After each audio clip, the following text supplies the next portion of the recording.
अब हम देख रहे हैं कि मोहसिन नकवी साहब जो हैं वो 72 घंटे में दूसरी मरतबा ईरान में हैं। फिर हम देख पस मंज़र में, पेश मंज़र में बहुत ज़्यादा सफारती कोशिशें भी हो रही, लेकिन साथ ही जो है सख्त किस्म के बयानात भी आ रहे हैं। अमरीकी सदर कह रहे हैं जी 2-3 दिन में हम हमला कर सकते हैं। जो पासदारान इनकलाब हैं वो कहते हैं इस बार जंग का दायरा फैलाया जाएगा। तो आप किस तरह से मामलात को देख रहे हैं? बहुत शुक्रिया आमिर साहब, आपने इनवाइट किया। बिल्कुल ये आपकी बात सही है कि इस वक्त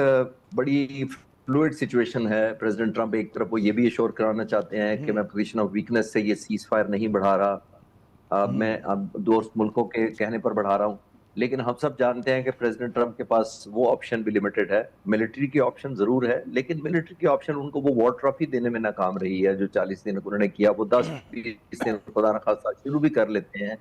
तो ऑलमोस्ट इसी तरह की रेशो पर जंग बंद होगी। देखिए, एक हाइपोथेटिक सिचुएशन आप सब डिस्कस करते हैं कि अगर खुदा न खासा ईरान पर अमेरिका हावी होता, रिजीम चेंज हो जाती, या न्यूक्लियर रिच जो मटेरियल है हैंड ओवर हो जाता, फुट ऑन ग्राउंड हो चुका होता, तो ये नेगोशिएशन जो आजकल बातचीत हो रही है ये मुश्किल भी ना होती और इतनी लंबी भी ना होती, क्योंकि नतीजा ड्रॉन होता कि एक शख्स हारी हुई है या कम से कम कमजोर है और दूसरी मजबूत है। लेकिन क्योंकि दोनों में एक न्यू फाउंड लीवरेज मिली हुई है, दोनों कन्वर्ट करना चाहते हैं उसको, वॉर की को वैल्यू में कन्वर्ट करना चाहते हैं। जब आप वॉर को वैल्यू में कन्वर्ट करना चाहते हैं तो फिर आपको देखना पड़ता है वॉर ऑब्जेक्टिव किसके कितने परसेंट अचीव हुए, और फिर जब दोनों स्ट्रेंथ से क्लोज करते हैं जंग को, इसी तरह की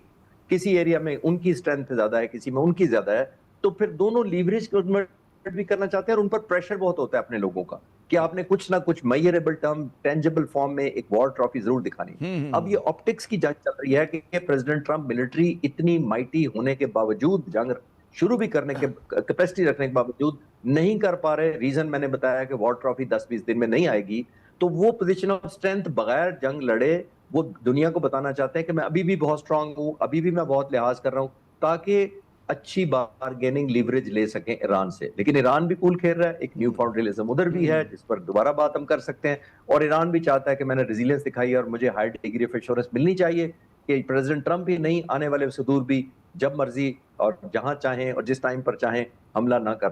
चढ़ ना दौड़े ईरान के ऊपर। या मेरे साहब, जब जंग शुरू हुई थी तो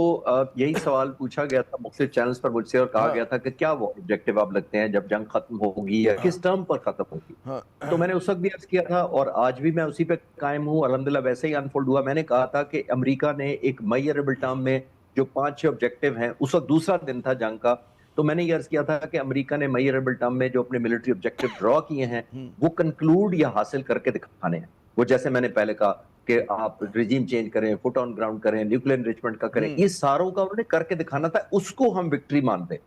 अब अगर वो नहीं हुआ, और दूसरी तरफ मैंने ये भी अर्ज किया था कि ईरान ने कोई विक्ट्री ट्रॉफी नहीं दिखानी, कोई फुट ऑन ग्राउंड नहीं करने, कोई कब्जा नहीं करना किसी मुल्क पर, एक काम करना है, सर्वाइवेबिलिटी। और मैंने कहा था कि 47 सालों से इनकी जो हुकूमत, इनकी जो मशीनरी है, क्या फोर्सेस हैं जो फाइट कर रही हैं, IRGC है, वो जहन में रख के लड़ रही है आमिर साहब कि हम पर हमले होने हैं, किसी थर्ड वर्ल्ड कंट्री की एयरफोर्स ने नहीं करने, super power backed by Israel नहीं करने हैं, हमारे इन शहरों पर भी होंगे, न्यूक्लियर जो इंस्टॉलेशन है उन पर भी होंगे। तो डे वन से जो कौम इसके लिए तैयार हो कि उसने जीतना नहीं है, उसे सस्टेन और सर्वाइव करना है और विल टू फाइट को खत्म नहीं होने देना।